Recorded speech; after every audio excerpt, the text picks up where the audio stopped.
আমাদের চেয়ারপারসন অভ্যর্থনা কমিটি মাননীয়া পাপিয়া ঘোষ বিশ্বাস মহাশয়া, পৌর মাতা 30 নম্বর ওয়ার্ড এবং আমাদের মুখ্য আহ্বায়ক পৌর প্রতিনিধি তথা মেয়র পরিষদ সদস্য মাননীয় শ্রী স্বপন সমাদ্দার মহাশয়।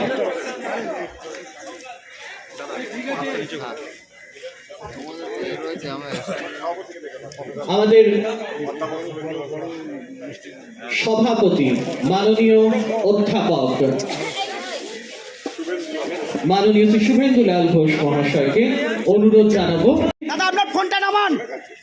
বরণ করে নিচ্ছেন আমাদের সকলের তরফ থেকে। আপনাদের সকলকে বলবো একবার একটু জোরে হাততালি হয়ে যাক। যাদের কাছে এত কিছু সরঞ্জাম সামগ্রী নেই তারাও সংবর্ধনায় শরীক হতে পারে হাততালির মাধ্যমে। এবার উত্তরীয় পরিয়ে মহারাজকে আমরা বরণ করে নিচ্ছি আমাদের মধ্যে।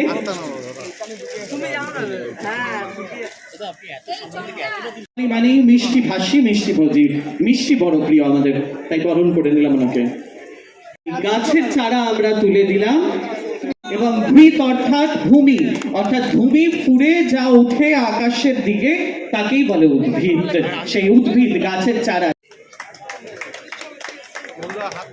ওনাদের সকলের হাতে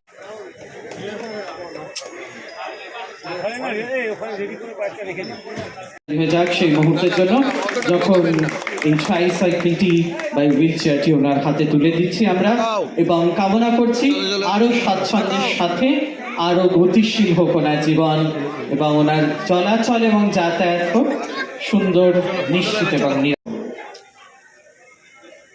তার আগে একটা কথা বলি, মহাকুম্ভে আমাদের কিছু মানুষ পথপিষ্ট হয়ে পুণ্যস্থানে গিয়ে তারা দেহ রেখেছে। তারা আমাদেরই ঘরে, এবং একজন গেছে সে আমার আশ্রমের সঙ্গে যুক্ত ছিল, টালিগঞ্জে সে থাকে।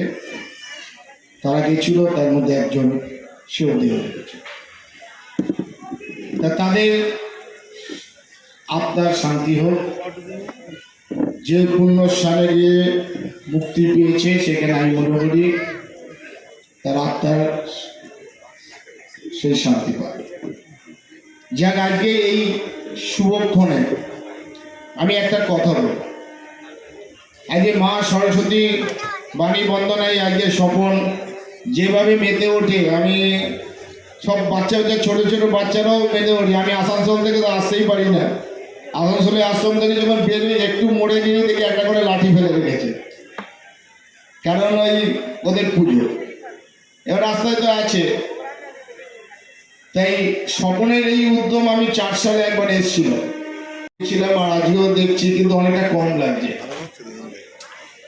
যাই না, সবাই হয়তো পুণ্যস্থানের জন্য হয়তো সেই মহিমায় ব্যস্ত আছে কিনা। তবে একটা কথা আমি বলি, এই মাকে ঘিরে কিন্তু বিভিন্ন বিতর্ক, বিভিন্নভাবে সমাজে, রাজ্যে, রাষ্ট্রে একটা অস্থিরতার ভাব।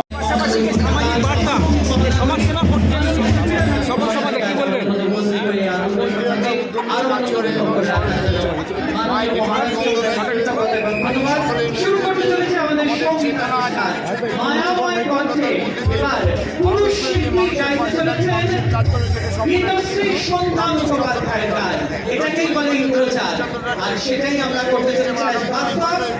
আমাদের মধ্যে উপস্থিত হতে চলেছেন সঙ্গীত শিল্পী অনিমেষ শিকদার।